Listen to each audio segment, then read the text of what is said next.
L'aggressione a San Fior dell'ex macellaio Fiorenzo Zamboni, il 76enne sentito nel pomeriggio in ospedale dai carabinieri per la moglie era nel mirino, teneva quella collana picchiato perché ha resistito. Il figlio dell'uomo rientrato precipitosamente dalla vacanza in Spagna: su mio padre violenza animalesca, paura tra i residenti e c'è chi ammette quando esco con moglie e figli giro con un coltello nel passeggino. Quarantenne di Belluno accoltellato, racconta alla polizia di essere stato aggredito in strada da uno sconosciuto, ma a colpirlo con 2 fendenti è stata la fidanzata durante una lite, la donna denunciata. Torna libero Matteo Politi, il falso chirurgo plastico veneziano condannato in Romania per aver operato donne avendo solo il diploma di terza media. Per l'uomo obbligo di firma in attesa dell'udienza per l'estradizione. La polizia penitenziaria trova 3 microtelefoni in un pacco postale destinato a detenuti ad alta sicurezza nel carcere di Vicenza. La figlia 24enne rischia di soffocare per un boccone, la mamma riesce a salvarla seguendo al telefono le istruzioni dell'infermiera del 118, è accaduto in Polesine. Continuano le temperature record in tutto il Veneto sia di giorno che di notte. Il calo è atteso a partire da domenica con l'arrivo di una perturbazione che porterà temporali anche molto violenti. Hanno battuto i record già raggiunti alle Olimpiadi in Brasile. Sono le sorelle padovane Sara e Gaia Maragno che ai mondiali di nuoto per atleti sordi a Buenos Aires hanno vinto 13 medaglie, 6 d'oro in 19 gare. Ben ritrovati con l'edizione del Veneto dei nostri telegiornali. In apertura anche oggi il caso dell'aggressione all'ex macellaio di San Fiore. È stato sentito nel pomeriggio dai carabinieri in ospedale a Conegliano. È stato picchiato, lo ricordiamo, selvaggiamente sotto casa da un uomo che ha tentato di rapinarlo. Della collana a parlare la moglie del 72enne. Sentiamo. È uno schifo e hanno fatto per tutte le braccia nere perché si teneva così la collana. Da dietro al bancone della macelleria di famiglia, la signora Emma, 73 anni, moglie di Fiorenzo Zambon, racconta lo spavento, il dispiacere, l'indignazione per la brutale rapina subita dal marito che alle 9:30 di sera, rientrando dal bar a poche decine di metri da casa, una volta varcato il cancello, è stato aggredito alle spalle da un bandito che voleva la collana d'oro che aveva al collo e i contanti nel portafoglio. È stata lei la prima a soccorrere l'anziano, 76 anni, il prossimo 12 settembre, ci dice, richiamata dalle sue grida: mi hanno ucciso, mi hanno ucciso. La prima sì. A sentire il marito. A sentire il marito che mi chiamava, anzi credevo fosse caduto per terra, magari inciampato per terra, e invece l'ho trovato tutto raggomitolato sull'angolo là, tutto pestato. Volevano la collana, ribadisce Emma, e lui nel tentativo di resistere è stato picchiato selvaggiamente. Era sul mirino. La collana, perché era una bellissima collana. Che collana era? Si racconta? Era un regalo di qualcuno? Era un ricordo, pesava 35 grammi, aveva un medaglione con Cristo. Bellissima, fatta da un artista e perciò era in vista e tutti la conoscevano, tutto il paese la conosce la collana. A cui teneva ovviamente. Sì, per quello che è stato prestato, perché non voleva dargliela, non voleva assolutamente e purtroppo si è difeso e è successo così. Gli inquirenti stanno terminando la raccolta delle testimonianze degli avventori del bar nazionale. Che Zambon potesse risultare un bersaglio l'hanno affermato anche i nostri microfoni. Le casine, perché tanti stranieri, e vede uno che esibisce un po' di soldi e compagnia bea, infatti che succede che roba bea, perché lui era fa vedere qualche via, capito? E se vede qualcuno l'ha visto che via soldi, qualcosa. Sì, lui si faceva un po' vedere grande, tirava fuori i soldi, li mostrava probabilmente.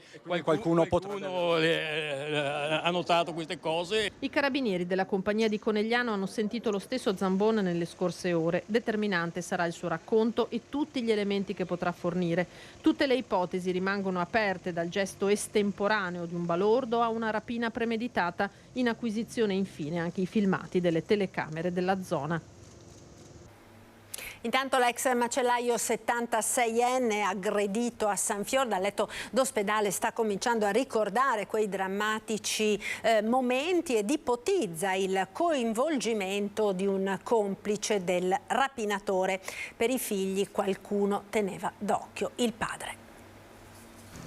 Probabilmente era tenuto d'occhio, probabilmente essendo che l'hanno aspettato comunque nel giardino di casa sapevano anche i suoi orari e perciò sicuramente l'avevano già tenuto d'occhio per qualche giorno. Matteo Zambon, figlio di Fiorenzo, è rientrato precipitosamente dalla vacanza che stava trascorrendo in Spagna appena saputo della brutale aggressione al padre, tenuto d'occhio da qualcuno che quell'aggressione l'ha premeditata, dice, visti il passamontagna e soprattutto i guanti da motociclista con le nocche dure.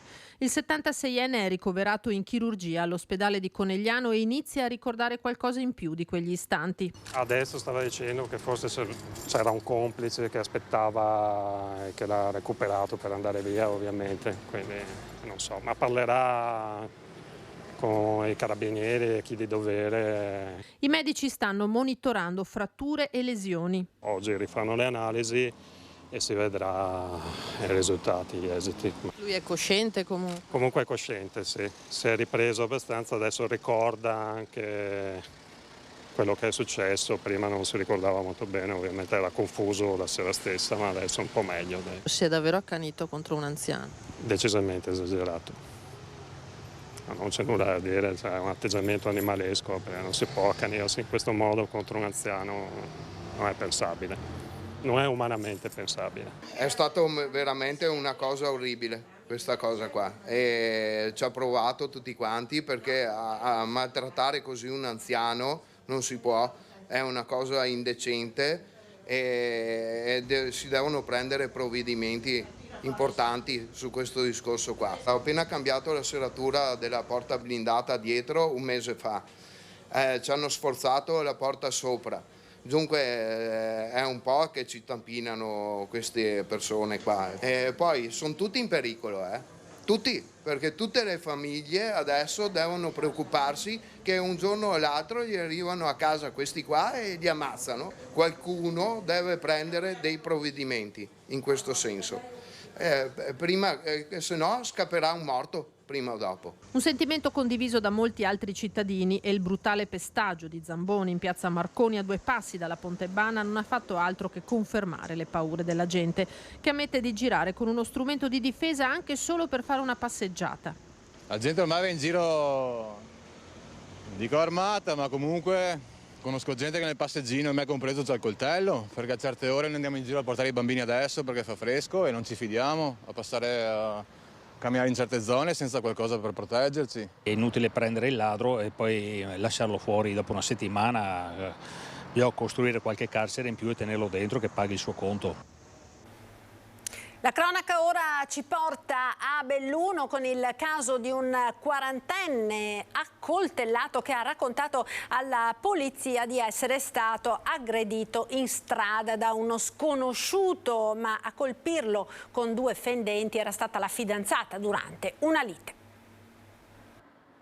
Ha chiamato il 113 ed è stato trovato con la camicia intrisa di sangue, 2 ferite da arma da taglio al petto, profonde circa 3 centimetri e una più superficiale poco sotto il costato destro, risultato di una presunta aggressione che un 40enne di Belluno ha denunciato di essere stato vittima. L'1:40 di ieri notte la sala operativa della questura viene allertata dal 118 al quale l'uomo si era rivolto riferendo di essere stato colpito da uno sconosciuto all'altezza di Piazzale Donatori di Sangue vicino al Palasport.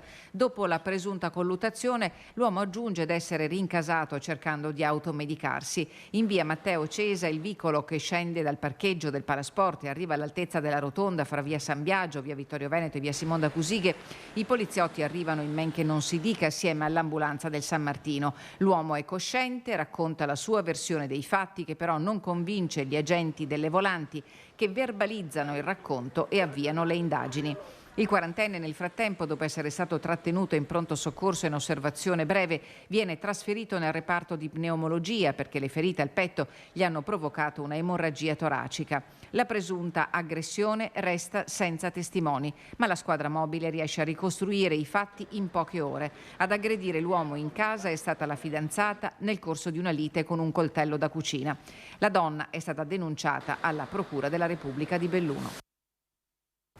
Torna libero Matteo Politi, il falso chirurgo plastico dei VIP, condannato in Romania a 3 anni e 4 mesi per aver esercitato la professione e operato decine di donne avendo solo il diploma di terza media. La Corte d'Appello di Venezia ha accolto le richieste dell'avvocato difensore, revocando l'arresto del 23enne e disponendo per lui solo l'obbligo di firma presso la caserma dei Carabinieri una volta alla settimana. Politi potrà quindi riprendere a lavorare come inserviente in un hotel di Mestre, questo in attesa dell'udienza sulla sua estradizione, alla quale oggi si è comunque opposto. Ed abbiamo anche un'altra notizia di cronaca che ci arriva dal Rodigino, dove un uomo ha tentato di violentare una donna nei pressi del bar della stazione ferroviaria della città di Rovigo. Un 25enne di origine marocchina è stato arrestato dagli agenti della squadra mobile di Rovigo. Era già noto alle forze dell'ordine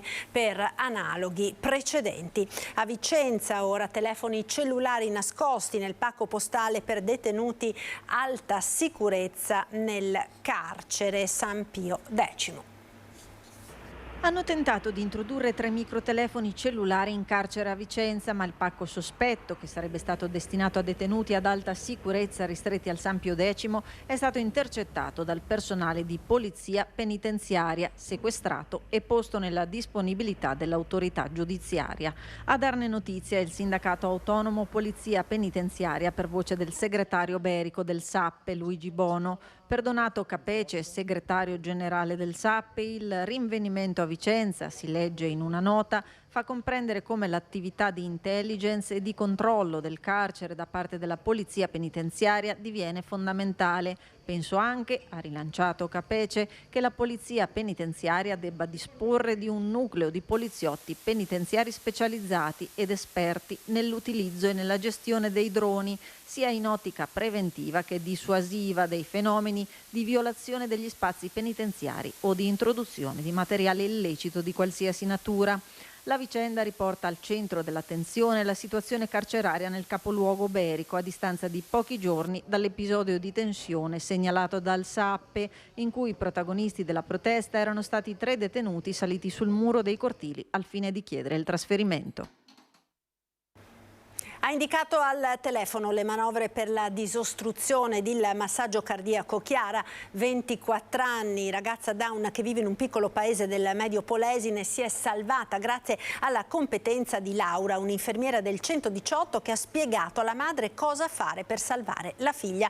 Mentre venivano inviati soccorsi a casa della famiglia, la sanitaria dell'ULSS 5 ha indicato prima alla madre, poi al padre della ragazza come eseguire le azioni necessarie per evitare il soffocamento a causa di un boccone rimasto incastrato in gola. Quando l'ambulanza è arrivata, la 24enne aveva già ripreso a respirare.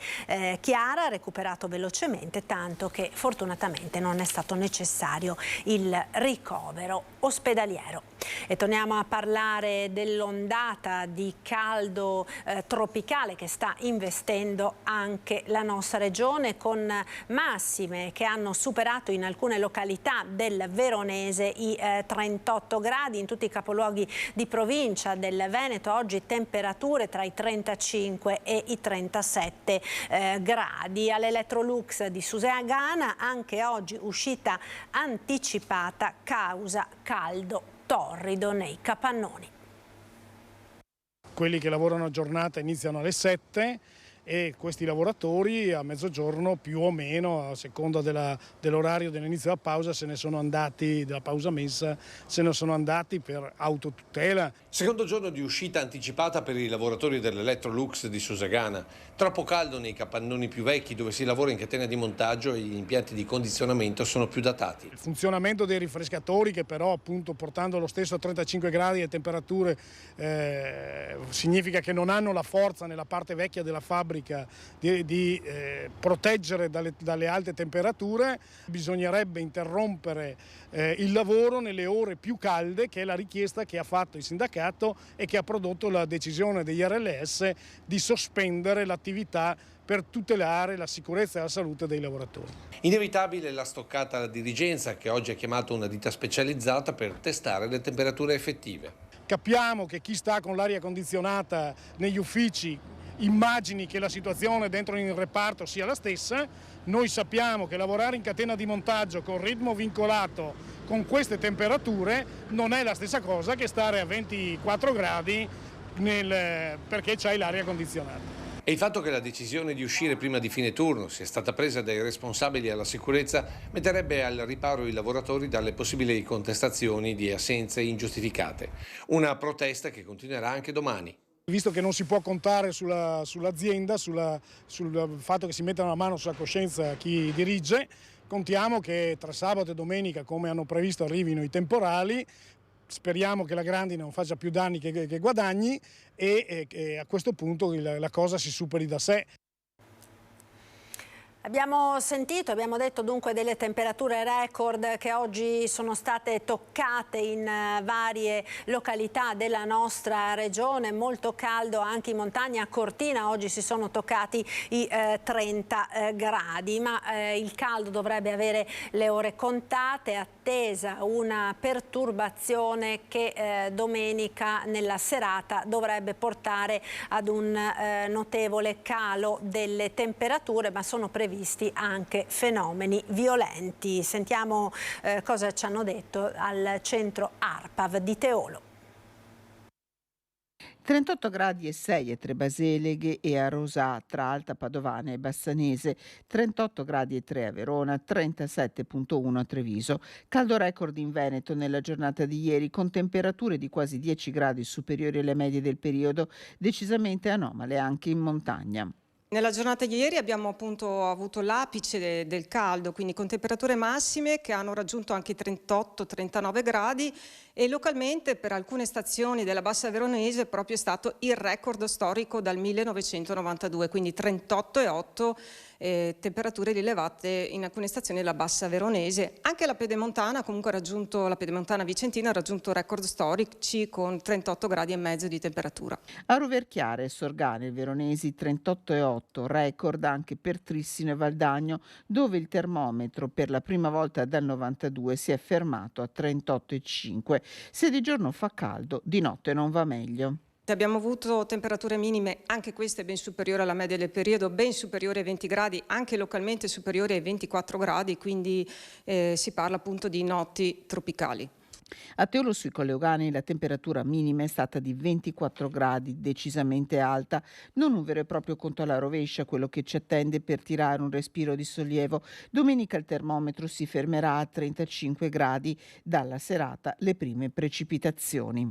Arriverà questa perturbazione che appunto si avvicinerà nel corso di sabato e domenica, quindi un parziale cedimento della pressione si avrà già domenica, ma il passaggio vero e proprio sarà da lunedì, quindi avremo precipitazioni a partire dalle zone montane e via via diffuse anche a tutto il territorio regionale nel corso della giornata di lunedì.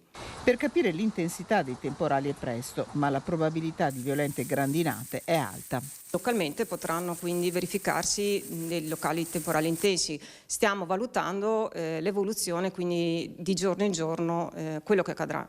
La valutazione di eventuali allertamenti sarà comunque fatta nel fine settimana.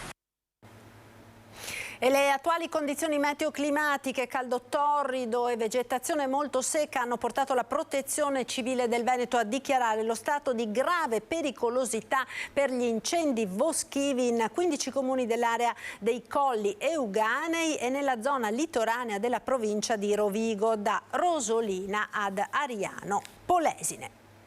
Cambiamo ora argomento, torniamo a parlare di autonomia che fa litigare ancora Fratelli d'Italia e Lega. L'ultimo duro scontro è tra il coordinatore regionale dei Meloniani De Carlo ed il capogruppo del Carroccio in Regione Villanova. Se qualcuno pensa di far passare un messaggio ai veneti, e cioè che ci sia un gruppo di persone capitanate dal Consiglio regionale Villanova che vuole l'autonomia e poi ce ne sia un altro, quello di Fratelli d'Italia, che invece l'autonomia non la vuole, si sbaglia di grosso e dice una grande bugia. Sinceramente questa reazione non me l'aspettavo e mi dispiace. dispiace perché avere un attacco così da un alleato in maniera gratuita non è sicuramente piacevole. Non c'è bisogno della tempesta di caldo per alzare le temperature già bollenti tra Lega e Fratelli d'Italia in Veneto, e il casus belli è sempre quello, l'autonomia. Galeotta fu stavolta la risoluzione depositata dal capogruppo leghista in Consiglio regionale a sostegno della riforma e nella quale si esorta il governo a impegnarsi nel processo dell'autonomia. Per il vertice veneto dei meloniani uno sgarbo, prima di tutto, istituzionale. Quando si è alleati sempre. Sia un accordo di maggioranza per il quale ognuno presenta le soluzioni quando sono concordate. Se poi Bellanova cambia le regole del gioco, le regole di ingaggio sono cambiate, per cui ognuno presenta le risoluzioni che più gli aggrada, ne faremo tesoro di questo suo invito e presenteremo anche noi ciò che magari ci perplime un po' di più rispetto all'azione di governo. Ci tengo a precisare che in quasi 3 anni che sono capogruppo, non ho mai visto nessun progetto di legge, mozione o risoluzione di Fratelli d'Italia in via preventiva, li ho sempre visti una volta depositati. Questa è la prassi. Ma De Carlo va oltre il botta risposta e va oltre la procedura. Per il numero 1 di Fratelli d'Italia la mossa è quella di far credere ai veneti che ci sia chi l'autonomia la vuole e chi no in maggioranza.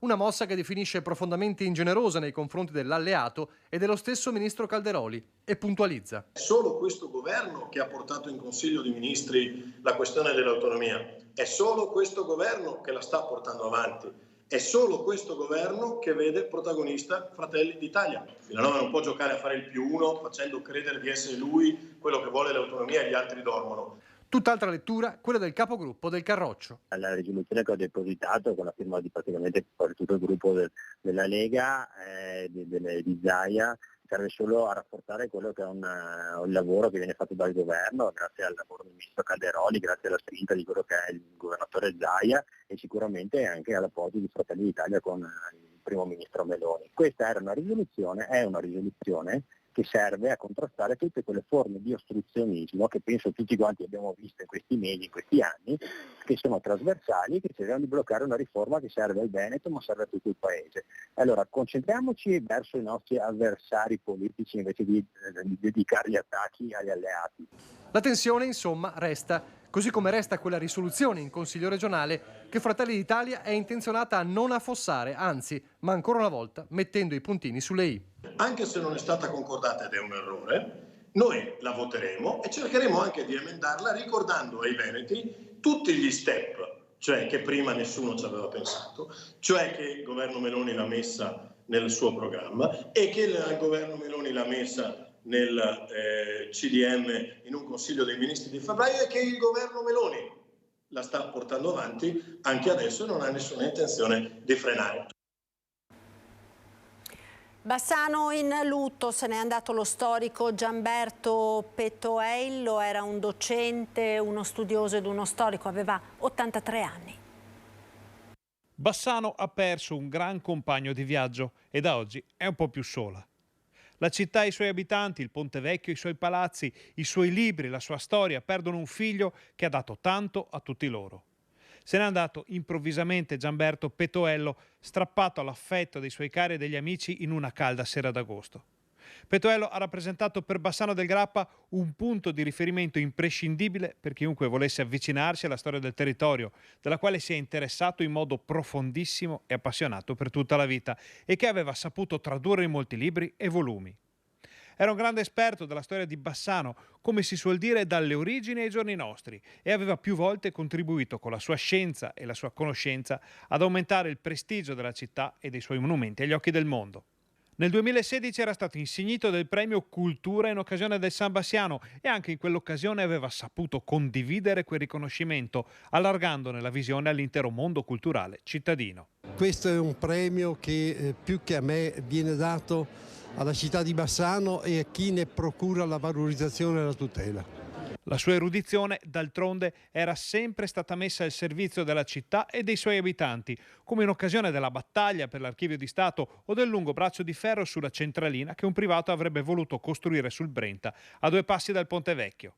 La sua relazione storica, che si era spinta addirittura fino al Ponte Visconteo, è stata utilizzata tanto dalla sovrintendenza quanto in sede di giudizio ed è stata determinante per salvaguardare ancora una volta Bassano, il suo volto più bello e le sue radici.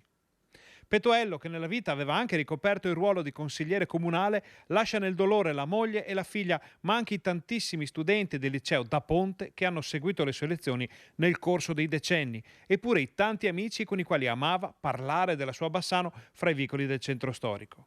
Solo qualche mese fa, nell'ottobre scorso, aveva accompagnato una scolaresca a scoprire le meraviglie della Bassano medievale direttamente sui luoghi in cui è stata costruita, pietra su pietra, mattone su mattone, la storia della città.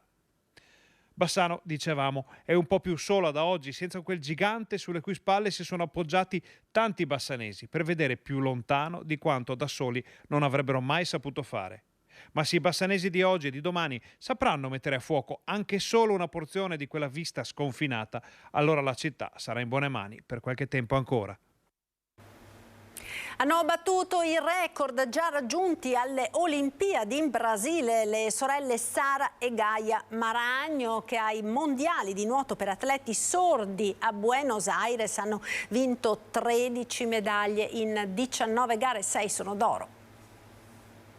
E ganadora della medaglia di oro, representing Italy, Sara Maragno. Medaglia di plata, representing Italy, Gaia Maragno. Che potessero arrivare così in alto, forse davvero non ci credeva nessuno, neppure loro. Sara, 23 anni, Gaia, 18, sono le Maragnos Sisters di Campo San Piero, le regine del nuoto che i campionati del mondo per atleti sordi che si sono tenuti a Buenos Aires dal 14 al 19 agosto hanno vinto tutto o quasi, migliorando quanto già di spettacolare avevano fatto alle Olimpiadi in Brasile nel 2022. 5 medaglie individuali e 3 nelle staffette, 3 d'oro, 4 d'argento e 1 di bronzo per Sara, 2 medaglie individuali e 3 nelle staffette, 3 d'oro e 2 d'argento per Gaia. Un orgoglio per i genitori Mirko e Michela, un orgoglio per il coach Walter Biasin, che sui social scrive: medaglie sofferte e volute, godetevele perché tra poco rientreremo in acqua. Ho sempre voluto che le mie figlie, sorde dalla nascita, facessero sport, racconta mamma Michela, ma all'inizio nessuno le voleva in piscina. Adesso gareggiano anche nelle competizioni della Federazione Italiana Nuoto, ma non è stato facile e le barriere sono ancora tante. Rientrata a Campo San Piero lunedì, Sara, che è laureata in scienze motorie, in vacanza, Gaia invece sta studiando. Qualche giorno di riposo per poi ripartire. Nuove vasche e nuovi traguardi le stanno aspettando. Ed è tutto per questa edizione, grazie per essere stati con noi, vi lascio alle previsioni del tempo con il nostro meteo. Arrivederci.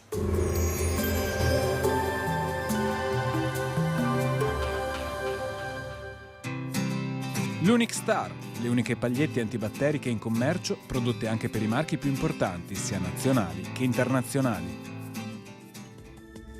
Benvenuti al meteo. L'anticiclone africano infiamma l'Italia, ultimi giorni di caldo intenso, poi sul finire del weekend una perturbazione porterà piogge e un deciso calo termico. Il dettaglio di venerdì 25 agosto. Sul Veneto non sono previsti cambiamenti rispetto ai giorni scorsi, tanto sole, cielo sereno con isolati temporali di calore al pomeriggio in montagna. Avremo temperature ancora estremamente elevate, minime fino a 24 gradi, massime con punte di 38 gradi, sensazione di caldo poi accentuata dall'afa. Spostiamoci ora sul Friuli Venezia Giulia. Sarà anche qui soleggiato, cielo in prevalenza sereno, poco nuvoloso sulla zona montana ma con bassa probabilità di rovesci. Temperature minime tra 21 e 24 gradi, massime sui 33-36 gradi. Infine diamo uno sguardo al Trentino Alto Adige, dove non mancherà un ampio soleggiamento con occasionali rovesci sui settori di confine. Temperature minime intorno ai 21 gradi, massime sui 35-38 all'incirca. Dal meteo per ora è tutto, vi auguro un buon proseguimento in nostra compagnia.